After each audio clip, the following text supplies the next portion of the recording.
Iran के सर्वोच्च नेता अयतुल्ला मुज्तबा खामेनेई ने अमेरिका और इजरायल के खिलाफ लड़ाई में समर्थन के लिए इराक के लोगों और धार्मिक नेताओं का शुक्रिया अदा किया। खामेनेई ने कहा कि इराकी जिस तरह से मुश्किल घड़ी में हमारे साथ खड़े हैं उसके लिए हम आभारी हैं।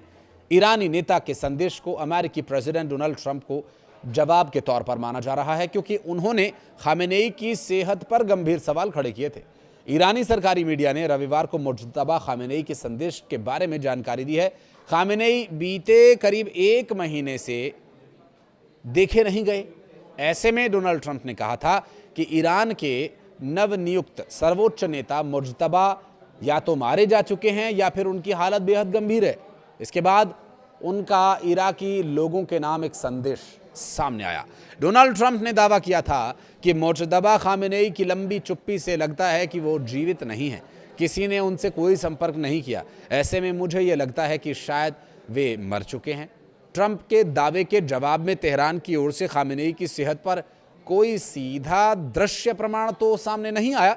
इराक को भेजे गए मुज्तबा के संदेश को मीडिया में जारी किया गया। अमेरिका इजरायल के हमले में आयतुल्ला अली खामेनेई की मौत के बाद मुज्तबा खामेनेई ने ईरान के सर्वोच्च नेता के तौर पर पद संभाला है और मुज्तबा अली खामेनेई, जो कि सीनियर खामेनेई के बेटे हैं, और अपनी नियुक्ति के बाद से एक बार भी वे सार्वजनिक रूप से सामने नहीं आए, क्योंकि आक्रामक सोच वाले व्यक्ति हैं और वे लगातार पलटवार करने में विश्वास रखते हैं। और अब तक उनके नाम से जारी किए गए सभी बयान मीडिया पर ही जारी किए गए। और अली खामेनेई पर हुए हमले के दौरान मुज्तबा घायल हुए थे। उनके घायल होने और फिर सार्वजनिक रूप से सामने न आने के बारे में अटकलों को हवा दी गई। कई रिपोर्ट से ये पता चला कि मुज्तबा की सेहत का मामला डोनाल्ड ट्रंप की खुफिया ब्रीफिंग में भी उठा। अमेरिकी अधिकारी ईरान के इस मामले का ध्यान रख रहे हैं। अमेरिका और इजरायल ने 28 फरवरी को ईरान पर हमला किया था। इसके बाद से लगातार लड़ाई जारी रही है। 1 महीने से ज़्यादा का समय हो गया है, लड़ाई जारी है और इस लड़ाई से दुनिया का एक बड़ा हिस्सा प्रभावित है। पश्चिम एशिया के देश सीधे तौर पर इस लड़ाई से खुद को प्रभावित पाते हैं, तो वहीं दुनिया भर में इसके आर्थिक प्रभाव भी दिखाई दे रहे हैं। अमेरिकी राष्ट्रपति डोनाल्ड ट्रंप ने रविवार को युद्ध में तेजी लाने का संकेत देते हुए ये कहा कि वो ईरान का तेल अपने कब्जे में लेना चाहते हैं और खार्ग द्वीप पर नियंत्रण करना चाहते हैं।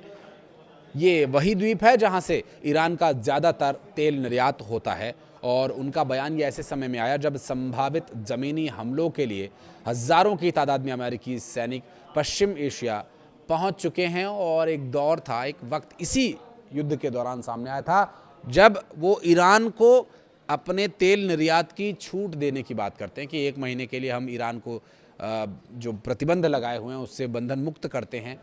तो यहाँ भी ये बात जाहिर है कि डोनाल्ड ट्रंप का बयानों में, निर्णयों में बहुत संतुलन नज़र नहीं आता है। वो एक ही पल में कुछ बात कहते हैं और अगले ही पल कुछ ऐसा कदम उठा लेते हैं जो उनके पिछले निर्णय या उनके बयान का विरोधाभास करता है, उसकी काट करता है और ये दिखाता है कि वो कितने अनप्रेडिक्टेबल व्यक्ति हो जाते हैं, वो भी बड़े निर्णयों में। और इस तरह की परिस्थितियाँ, हालांकि ईरान के लिए अभी तक चुनौतीपूर्ण इसमें उनके हो रहे नुकसान के अलावा और कुछ नहीं है, क्योंकि इस युद्ध में अब तक ईरान पूरी तरह से डटा हुआ है और जिस तरह से 2 बड़ी महाशक्तियाँ उस पर हमला कर रही हैं, उनका मुंहतोड़ जवाब उन विरोधियों के हौसलों को पस्त कर रहा है। कुछ कहना चाहें तो कमेंट सेक्शन में बताइएगा।